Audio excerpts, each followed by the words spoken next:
Hello everyone, আশা করি সবাই ভালো আছেন। আমিও ভালো আছি। তো আজকে রেসিপি মিষ্টি কুমড়ো দিয়ে রুই মাছ ডালের বড়ির ঝোল। আমি এখানে নিয়েছি 3 পিস মাছ, টমেটো, কাঁচামরিচ, আর এখানে নিয়েছি মিষ্টি কুমড়া, আলু। অ্যাট ফার্স্ট আমি মাছটাকে ভালোভাবে লবণ হলুদ দিয়ে মেখে নিব।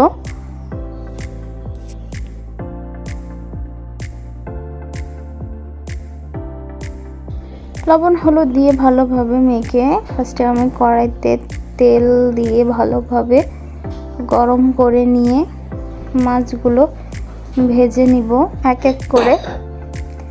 মাছগুলো ভাজা কমপ্লিট হয়ে গেলে আমি এক একটা করে মাছ ভাজা এপিট ওপিট করে ভালোভাবে ভেজে নিব, যাতে কড়া কড়া করে ভাজা হয়, ভালোভাবে ভাজা হয়। আমি কাঁচা মাছ এমনিতেও পছন্দ করি না, এই জন্য লাল লাল করে কড়া কড়া করে ভেজে নিয়েছি মাছগুলো।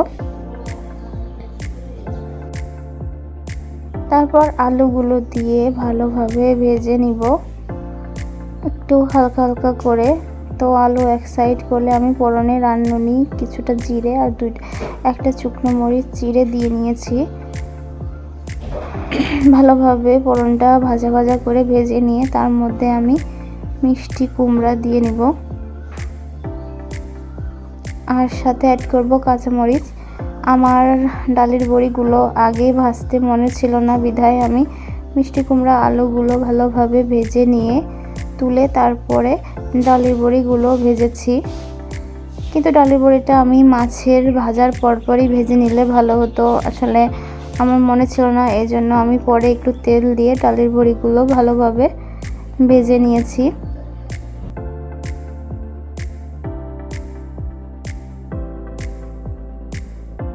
মিষ্টি কুমড়ো আলু ভালোভাবে ভাজা কমপ্লিট হয়ে গেলে আমি সাথে পরিমাণ মতো জল অ্যাড করে দিব। যতটুক প্রয়োজন দিয়ে ভালোভাবে ফুটিয়ে নিব জাল দিয়ে। ভালোভাবে ফুটে এবং আলু মিষ্টি কুমড়া মজে গেলে গলে গেলে পরে আমি মাছ ডালের বড়ি দিয়ে আরও ভালোভাবে জাল দিয়ে নিব, যাতে প্রত্যেকটাই ঝাল লবণ পরিমাণ মতো ঢুকে।